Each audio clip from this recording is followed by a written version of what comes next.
You're listening to DraftKings Network.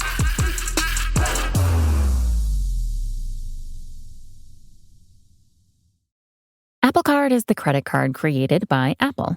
You earn 3% daily cash back up front when you use it to buy a new iPhone 15, AirPods, or any products at Apple. And you can automatically grow your daily cash at 4.15% annual percentage yield when you open a high-yield savings account. Apply for Apple Card in the Wallet app on iPhone. Apple Card subject to credit approval. Savings is available to Apple Card owners subject to eligibility. Savings accounts by Goldman Sachs Bank USA, member FDIC. Terms apply. This is the Dan Batard Show with the Stugatz Podcast.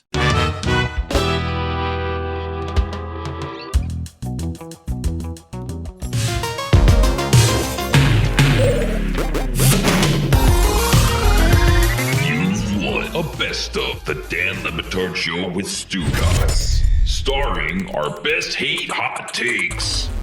Van Gundy hates the Banshees of Inisherin. With former NBA coach Stan Van Gundy. I have a couple of guys, one that I work with at TNT, a young guy, and then a friend of my daughter's. They're both like, you know, sort of amateur film critics. They watch like virtually everything that comes out and they give you the reviews. And so they were both telling me, oh, you got to watch Banshees of Inisherin. So I'm like, all right, not usually what I would pick. I watched that movie on a plane ride. I don't get it. I had to text both of them and say, you got to tell me what it is you like about this movie. It's getting great reviews. It's getting great reviews. It was terrible. I mean, That's terrible. It was the worst depressing. movie I have seen in a long time. And it's one of those, I stuck with it. I wanted to quit. Stan is not an hour into the movie. And I'm like, well, these two guys, like they're really into movies and, they really analyze these things. It must get better at the end. No, it kept getting worse. It was absolutely a horrible movie. And it's nominated for all these awards. Then I watched The Woman King, and I love that movie, and it's nominated for nothing.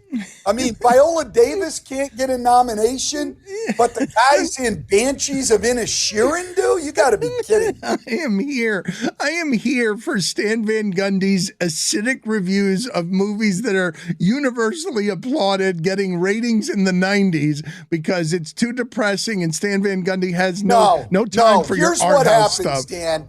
Here's what happens. Everybody watches that movie and think it sucks. But the thing is the critics all tell you, oh, this movie's great and the cinematography. You can't say so it. you want to act like all sophisticated, like you actually notice this that's crap. not true. So you say you like the movie. No one actually liked that movie. I liked that movie. It was horrible. Exactly. It was really good, and it was funny. I think stop it was too nuanced. It went over your head on a little Yeah, tiny see, that's on a what little I'm tiny saying. plane screen. You had to watch it on the big screen, what I'm Stan. saying. You want to be able to say like, oh yeah, it's nuanced and The all score, this. the So costume you're really design. Score was intelligent great. and get it.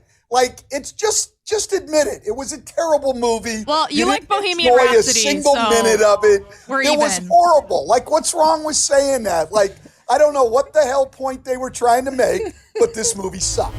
Dan hates what Stephen A. Smith has done to sports TV. With sports journalist and ESPN talent, Stephen A. Smith. I hate what you two have done to sports television. You can say that all you want to. I would say, who the hell are you to sit up there and say me and him? What about you? Where the hell were you? Living under a rock, teaching at Miami U? You were a part of it too. You ain't innocent. I'm talking about all the imitators that you have birthed. All of the imitators that are all over the place thinking without the journalism credentials that the point of all this is to turn it into an argument on television. Well, I would take umbrage at what you're saying in this regard, Dan. Those people who don't have a journalism background, who don't exercise journalistic ethics and beyond, how are we responsible for that when our background is based on that? Skip Bayless was a journalist for decades. I was a journalist for decades. We come on television, and those ethics are applicable. The fact of the matter is that when I take a position, it's the same kind of position I would take writing a column. The difference is, instead of writing 800 words and being limited to that space, I get to talk for a few minutes on each subject. When did it happen that I ignored the fact that I was a journalist for the Winston-Salem Journal, the Greensboro News and Record, the New York Daily News, and then the Philadelphia Inquirer, before I went to CNN, SI, and then Fox Sports, and then ESPN? When did it occur in my career that I ignored the journalistic tenets that came with the job? Oh, it's not ignoring them. It's that they shrink in the face of the need for the argument as entertainment. Dan Destroys Bill Burr's podcast. I have been accused by the group here of ending the podcast he did with Bill Burr. It was an unusual experience. I was backpedaling the whole time. Bill Burr was unreasonably angry at me, as he often is, just generally, not at me. He's an angry comedian, and I don't know what this sound is, but I was the last guest on this podcast, and the group is telling me that I ended the podcast. Well, the Bill Burt podcast with Bill Burr and Bert Kreischer. Good name. It had a nice little run, but the last episode was June 2021, and Dan was the last guest. So I don't know, maybe contracts ran out, or Dan just single-handedly killed the podcast. Another fun thing about this sound, though, is the audio quality. You could tell their podcast, your side, like it's all living in the pandemic. Before we figured out how to do audio from home, I'm telling you though, listen to this audio. Like Bill's is bad and Dan's is bad. I just said that you seemed a little upset today because we had interrupted your grilling, and also because the city of Boston had lost the moral high ground after throwing a water bottle at the very end. They had done so well. The bar was so low, Bill. The bar was so low. It was just Kyrie Irving said, please don't say racist or do racist things out loud. Do you know why the guy threw the water bottle? Maybe he threw it because we gave up the team to bring him in, and he was all moody, and we lost all our momentum, and we're still trying to rebuild. What about that aspect of it? There are plenty of reasons to be mad at Kyrie Irving in Boston that have... No, that's not that. You know something, dude? I want to know where you live, because I'm not saying Boston isn't racist, but this bullshit that white guys like you try to do, that racism exists only in the South and in Boston, Massachusetts, is a crock of shit. I've been on the road for 30 years, and the people have said to me, and because I got my wife, you know, I got to go home to her and all of that, I had to learn how to navigate, like knowing the N-word was coming. And that happened to me in every state. So don't come at me, Dan, with, oh, Boston. They're making all white people look bad. Hold on. For the record, Dan Le Batard's Cuban, and they are way more racist than white people. Who came at you? Nobody came at you. And I know America's racist. I believe. Well, then stop with this horse that it's like everybody else can do their bull, right? And then all of a sudden it's just like, oh my God. How about every time the Lakers win a championship, within 20 minutes a police car is turned upside down and on fire? What is that an expression of? How well they're being treated out there? That is not an expression of celebration I have ever understood. We've all come out of it's because they're being oppressed and they're getting pulled over for nothing and getting the kicked out of them, and that's what happens.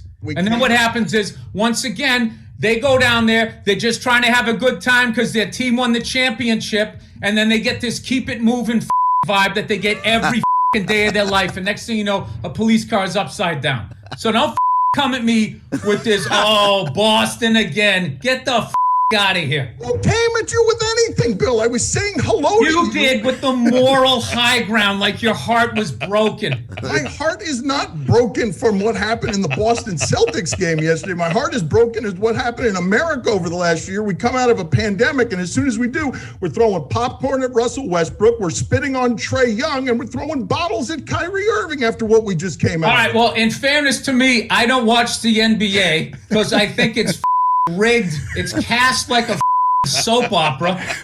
Chris Cody, mortified, just realized that he forgot to edit any of the words Bill Burr There are just bad words? said. Just a couple. Well, the podcast listeners will have it bleeped because I'll do it in post. But yes, I did in the sound This they is just live? heard, forgot to bleep it. I love the visual of you backpedaling because I can see it like Jalen Ramsey. I mean, with a beeping sound because Dan got a large. Bill Burr's publicist after that was like, okay, no more of these. I want you to picture me backpedaling in Jalen Ramsey's uniform away from an angry Bill Burr. Will Arnett hates Dan Levitard. Check one. Check. Adventures Doesn't as Will well. Arnett hate you, Dan? Does he? Yeah, because you did an HQ interview with him, and you only asked you started grief eating, and the publicist was like super mad about it. The first I'm hearing of it. Oh, we caused lots of problems. We lost a lot of guests because of it. Dan didn't even know. Well, it was supposed to be to promote the Lego movie, and instead it was about his addiction. Yeah. What's with this Dan Levitard guy anyway? Just can't resist. With club sauce. Club sauce. I'm learning right now. You guys could probably reveal to me a top 10 of things like that I would learn right now. He had a very powerful publicist who made sure that you got no one for a very long time. First I'm hearing of it. Yeah. Ed Helms.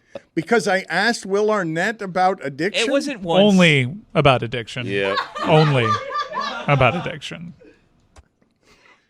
Why am I hearing this for the first time It's now? not. You're always the last. I don't know who you're trying to fool, but it's certainly not the first time we've made you aware that Will Arnett hates your guts.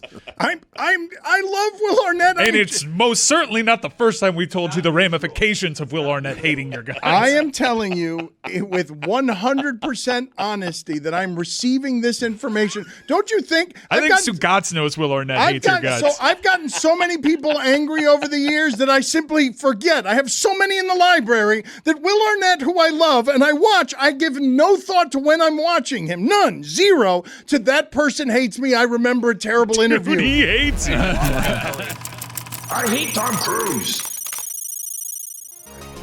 With Canadian sportscaster and host of Cinephile, Adnan Virk. I don't believe anyone's gotten it here, even though they have gotten it on Cinephile, of your great distaste for Tom Cruise, because I believe people here will find it blasphemous. Yeah, absolutely. I'm sure it'll enrage and it will not endear, but I am proud of my stance, which is this. I think he's a horrible human being. And I understand we like to separate art from the artist. And oftentimes I can do that. I recognize a lot of these people are not people that are worthy of adulation. But in the case of Cruise, once I watched the documentary, it's called Going Clear, The Case Against Scientology. It's by Alex Gibbity. It's readily available to HBO and HBO Max. That film details just how cruel and abusive Scientology is and how it is not a religion. It is a cult, and it deals with people in such an inhumane manner. And here's the biggest issue with it. If you try to leave Scientology, they harass you, they belittle you, they ridicule you, they cause undue damage to you. So why is that Tom Cruise's fault? Well, David Miscavige is the guy who runs Scientology, the cult leader. And of course, him and Tom Cruise are best buddies. It might as well be Cruise's consigliere, his guy. He is the best-known Scientologist in the world. If Cruise just once said, hey, Miscavige, let's take a knee. I'm not sure if some of these acts are appropriate. I'm not sure we should be doing this. Things would change. But because Cruise is unwilling to do so, he's complicit in the damage that it causes, and I refuse to stand idly by and say this guy's a great person. I will not deny he is undeniably charismatic. He makes really entertaining movies. He's made a ton of money. He's worked with some great directors, but he is such a ridiculous human being, and he stands for something I just can't abide by, Dan. I can't support the guy. I just can't do it. The Grass Man falls out with Goodell.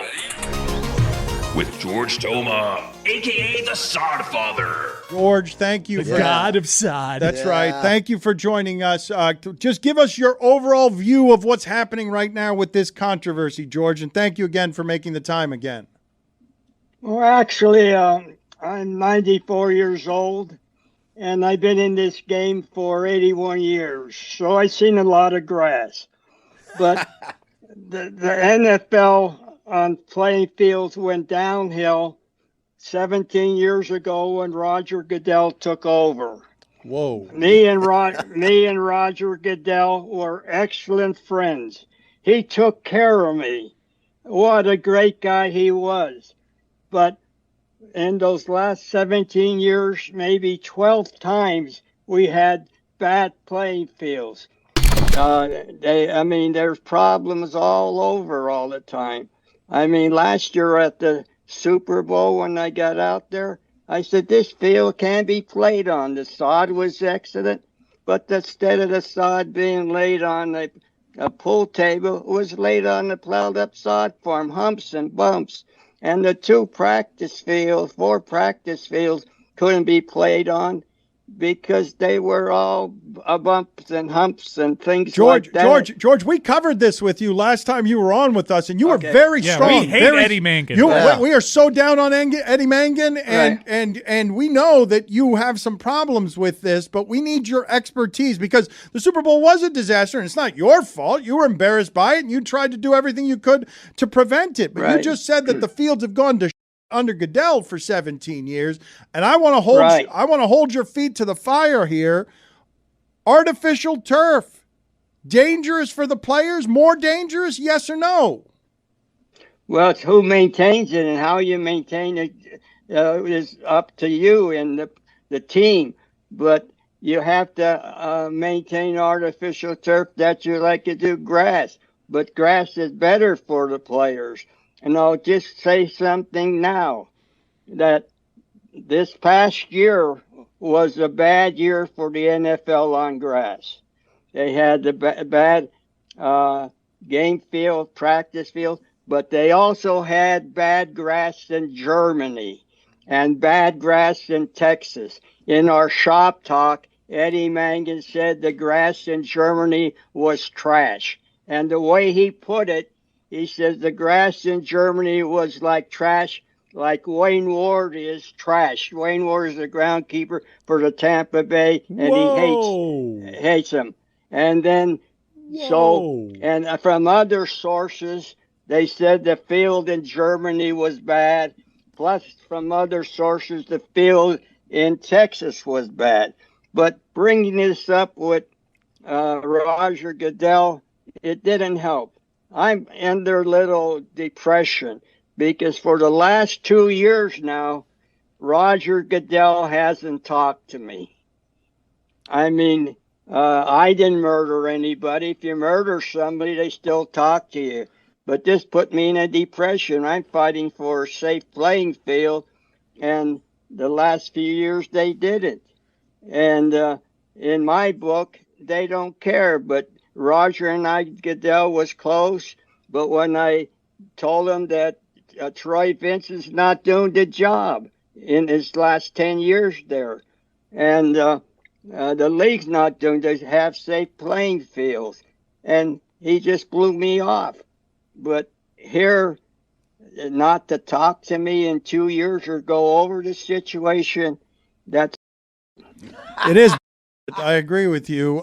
So the NFL has both a grass problem and a Roger Goodell problem, it sounds like. Well, Roger Guy, I was close, but when I think he got mad at me when I says Troy Vincent didn't do the job. When he first took over the job, he was in Canton, Ohio, and the bad artificial turf, the logo, they had to cancel the game. The next day he went on TV and says, I'm new on this job and this will never happen again. But it did happen again. They went to Mexico Council, and under his last 10 years, 6 times the field was bad. The only way this will get settled, if I, George P. Toma, can meet with the players union, the owners, the coaches, and even NCAA that play on these fields, and get all these people together and let me talk to them and tell me what the problems were, and I could help them to alleviate this problem. But you think that'll ever happen? No, because it needs to happen. It needs to happen. It needs to They're happen. scared. Put it on the poll at Lebatard Show. Does George P. Toma need to get a meeting with the owners, the players, the coaches, and the NCAA? Hundo P. Yes, and everybody. George, we love you. You're right. Close us out here. Punctuate the segment. Okay, well, one thing I like to say, if they don't do it, we have to take it to the government. Yes. Yes. Yes. We have to take it to the government because of the poor playing conditions, and they don't give a damn. For Cooper Cup! Yes, they're injuring the players, George. They're injuring them. Because they don't give a damn, Dan.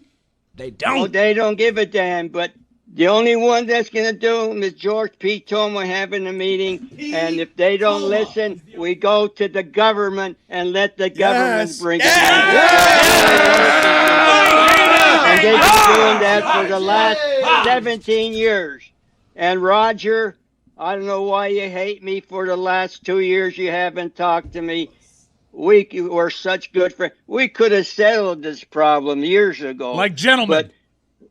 But just like Troy Vincent, don't care, have a bad playing field, and I saved his fanny, and sometimes they didn't give a damn, like the Super Bowl 50, where the field was bad, and I say, and people say it was sabotage. Preach. And who cares? But who cared was Ned York. He had Ned York hired a man to investigate this because he was so perturbed because it was played on his field. And they found out what everybody know, that they screwed it up and they didn't give a damn, and it could have been sabotage. Oh. But again, we have, if they don't listen to me, but I can straighten them out. And I think the only way is take these people to the government, and have bad working conditions. Hey, it's Mike here, and I want to talk to you about Miller Lite, because Miller Lite is the perfect beer for all occasions. But as the weather gets a little bit cooler, we get into something that's called football weather. And what goes with football? Miller time. So, you have football weather, you have football, and now you have the perfect beer to complement all these wonderful things coming together. Miller Lite is my favorite beer. It's my go-to. Anytime I'm watching football, it's what I go for immediately. If it's not around, I'm upset that it's not around. And it's only got 96 calories, folks, and 3.2 carbs per 12-ounce serving, with a smooth taste and a crisp, clean finish. You get the taste that you crave without the calories. Make it Miller time all season long. Get Miller Lite delivered right to your door. Visit MillerLite.com/Dan, or you can find it pretty much anywhere that sells beer. Celebrate responsibly. Miller Brewing Company, Milwaukee, Wisconsin. 96 calories and 3.2 carbs per 12 ounces. Kentucky Fried Chicken's 2 for $5 wraps are back. And they're even introducing a new mac and cheese chicken wrap. Are you kidding me? Mac and cheese in a wrap? Two of my favorite things in the entire world. That is in addition to the classic and spicy slaw wraps. Creamy mac and cheese, a hand-breaded crispy chicken tender, and 3 cheese blend, all wrapped in a pillowy tortilla. God, do I love a pillowy tortilla. Order ahead on the app and cheer on tasty goodness with KFC's 2 for $5 wraps. It's finger looking good. Peloton is your stage to work out like nobody's watching. A Peloton in your house means you make the rules. You exercise when you want, how you want. Sing as loud as you want. Wear what you want, or nothing at all. When you spend your hard-earned money, you don't just buy a Peloton. You open the door for you to do you. And nothing beats the feeling of exercising on your own terms, with or without clothes on. With up to $700 off your Peloton Bike Plus purchase, there's no better time to bring one home for the holidays and work out like nobody's watching. Peloton is your stage to unleash the real you, the clothing optional you. You want to try a climb or a low-impact ride class? You can. Or hop off Ike and pivot the screen to do a bar, strength, or yoga class? You can. Make yourself uncomfortable in the comfort of your own space and your own skin, free of judgment, free of inhibitions. It's a fitness entertainment mashup that'll have you singing at the top of your lungs, sweating, and moving like you'd never do with others around you. Peloton's best offer of the season. Head to onepeloton.com/deals. All access membership separate. Terms apply. Don Le Batard. At the end of our conversation with Alex Smith, and we talked for about 30 minutes, but I feel like nobody is going to remember anything about that conversation other than how you fell flat at the end with your very last word. Listen to how Stugatz here at the end of this interview says goodbye, just exhausted, to Alex Smith. Thanks, Alex. Stugatz. What happened, Alish? I'm Dan. I'm exhausted. I haven't stopped talking in a month. I mean, I don't know what to tell you. This is the Dan Le Batard Show with the Stugatz.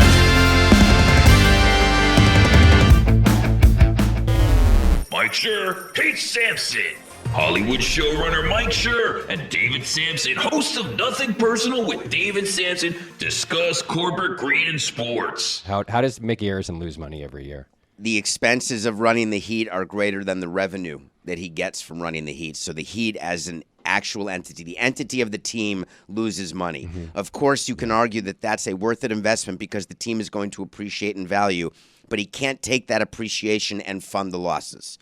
The way to fund the losses is either by more debt or it's by funding it himself with checks that he could write from other revenue that he gets, from investment income, from Carnival, salary income, whatever he does.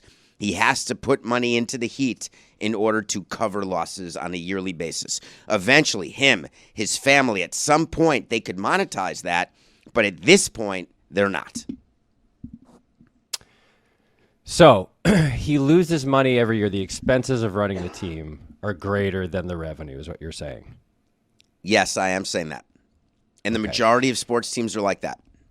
No, they are not. The majority of sports teams on paper report losses because laws were changed in the early 90s, allowing businesses first to do complicated accounting and amortize down assets and write off a bunch of stuff. And interestingly, in the early 90s, those losses, those paper losses, they're not real losses, they're paper losses.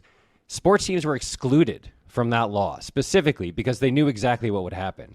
And then about a decade later, those laws were changed to include sports franchises. And you know who changed them?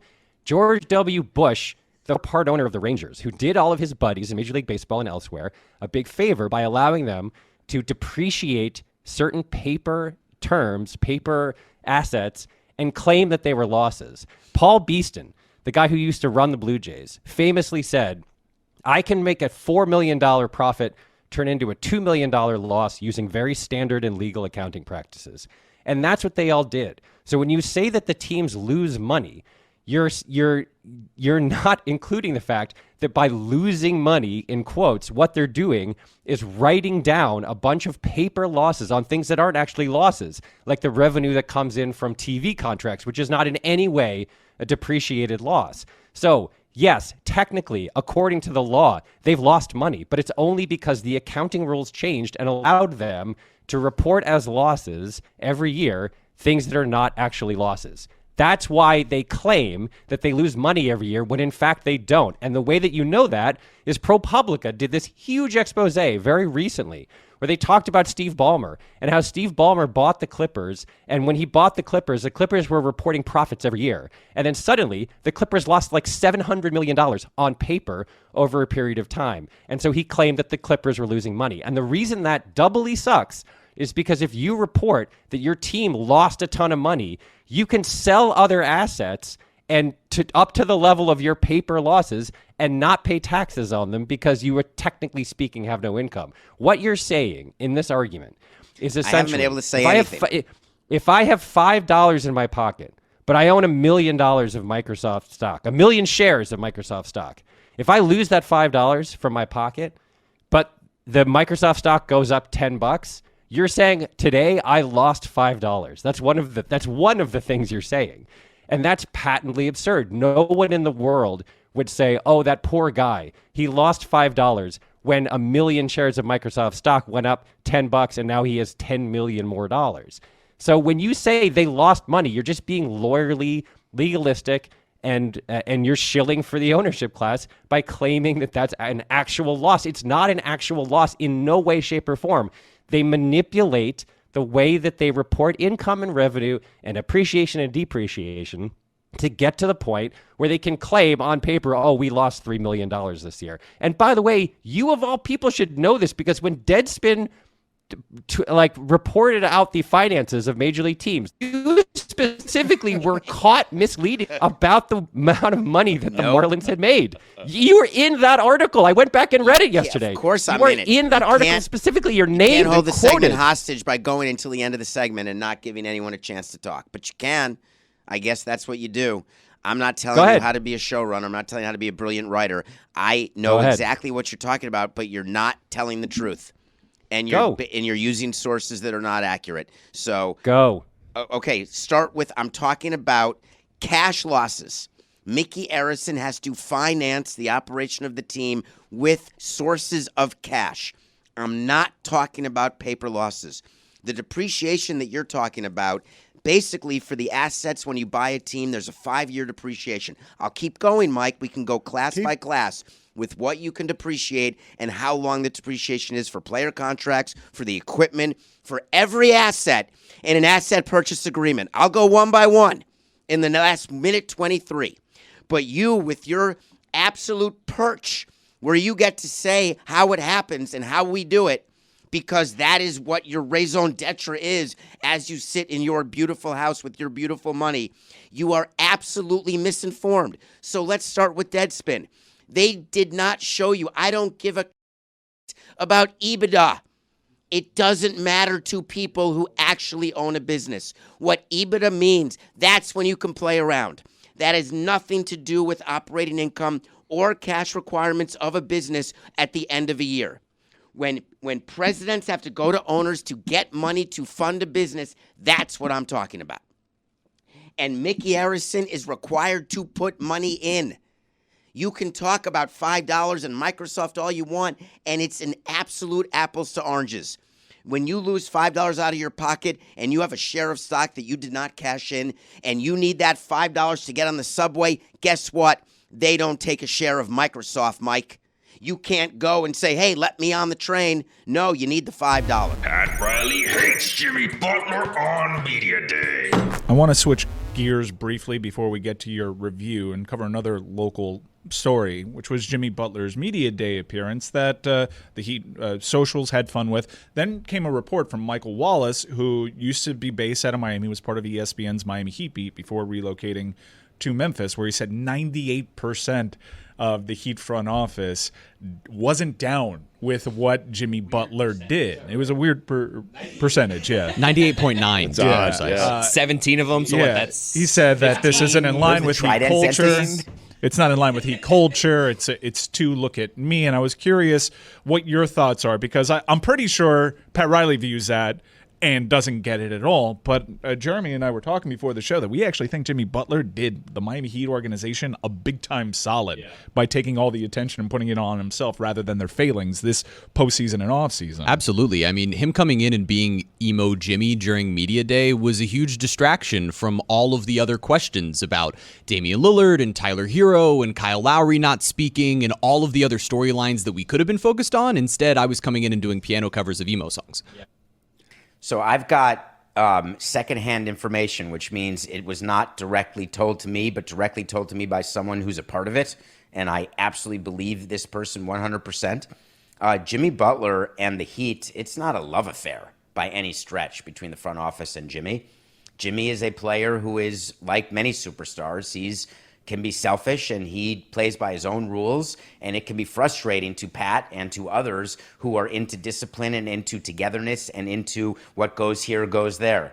So I think they look at Jimmy, I think they think it's tired, but he's so good, and that's the problem. When you've got a player like Pudge Rodriguez, who's the biggest pain in the neck ever, and leaves your team in the middle of a year to say F you to our hitting coach, to go to his own hitting coach and then lies about it, and the players are having a hard time with him in the clubhouse, or a Hanley Ramirez, but then you win, it's pretty hard to argue. You don't have to love them off the court, but you love them on the court. And I think that's the case with Jimmy. I don't think there's a lot of love off the court, but boy, is he a special player on the court. Okay, but let's talk about some of the separation here, because I think it matters. 98.9 would be 9 out of 10 people in the Heat front office is what we're roughly doing. Jeremy's pretty plugged in. We know people in that organization. I think that's overestimating. It's a slightly high number. By quite a bit.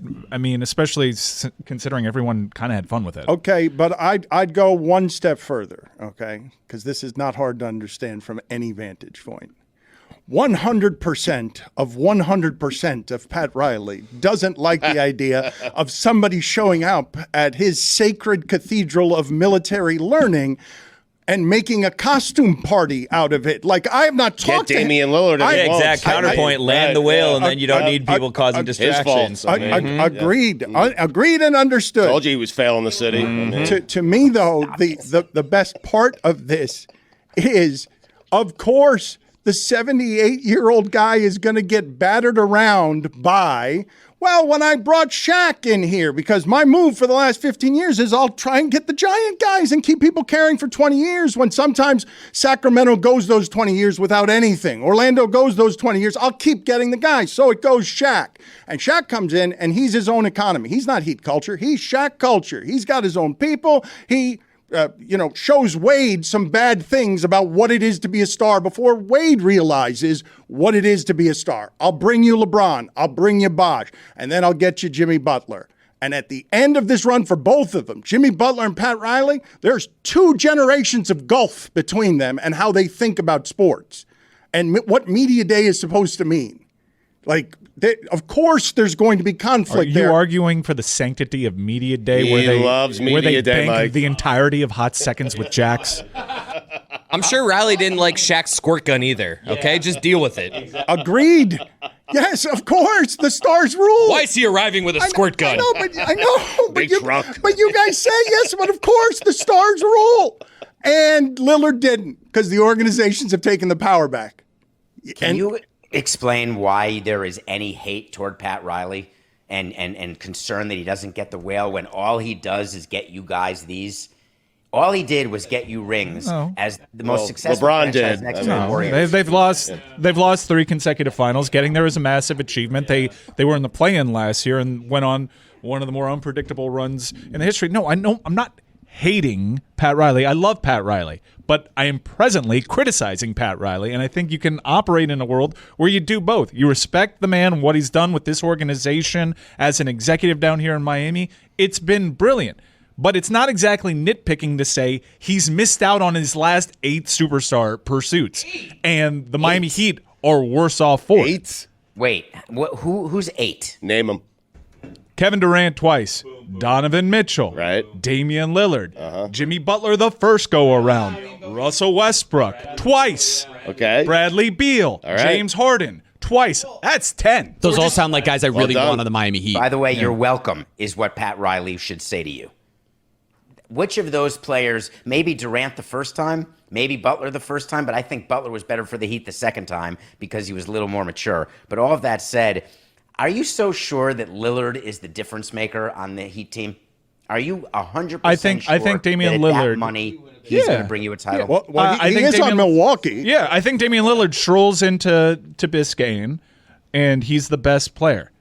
He's the best player on the team. Do they win a title? That's you can what he's say asking playoff about. Jimmy, and I can counter-argue that with playoff Jimmy looked bad as finals Jimmy, and he's just getting older. And I know Damian Lillard's 33, but I think Damian Lillard strolls into a team that made the NBA Finals and makes them better, a team that really struggled offensively, struggled to keep up with the Denver Nuggets offensively. I think he solves a lot of that, and now he goes to a rival that you upset, they get better, and Boston stays aggressive, knows that their roster isn't good enough to beat Miami. What do? They flip the script, and they go after somebody that you were interested in, and you get your lunch money taken from you. I think you can criticize Pat Riley's failings this offseason and not come across as a hater. Though? The Blazers got a way better package for Lillard than what Miami was offering. He could have done. Maybe they could have gone out and facilitated a 3-way. That's what they could have done. The assets the Blazers got way better than what the Heat were offering. That's what they could have done. And we only know the post spin on what the Heat supposedly offered, where they just found 3 draft picks and Jovic hiding under the couch. Because before, the person that I trust the most when it comes to Heat reporting was telling me it was Tyler Hero, take it or leave it, and they haven't spoken in months. I'm going to say it's not too much of a stretch to say they should have done better there. There is more information on that, though, that I had not considered in some of what my information was on this, which is the Heat were legitimately stunned that there wasn't back and forth of any kind there. Play stupid games, win stupid prizes. They drew a hard line. No, but after months of Portland's not dealing with us and Portland maintaining that stance throughout, because Portland, as far as I know, never got to the point of knowing what the assets in Brooklyn and Utah were available in exchange for Hero, that the Phoenix part of the deal also fit with Miami and Lowry, that part of the deal worked, and then the other part of the deal, Portland never heard or entertained. And then after that, the hard line was drawn. The hard line was drawn after it was drawn first by Portland. Okay. There was no communication. And I want to keep my eye on the ball here because they also lost out on Bradley Beal, and Bradley Beal would have helped this basketball team, and Bradley Beal could have been had for peanuts, and they decided against that. It's not peanuts. What's his salary? Excuse me, again, I don't care about the luxury tax, and I shouldn't. Because you don't run the team. I shouldn't care. He's I'm a fan, David. And I see other owners spending into the luxury tax to maintain competitors. I have a championship window that is shrinking by the day, and I don't care about Mickey Arison's financials. We've gone into it. He got the team for nothing.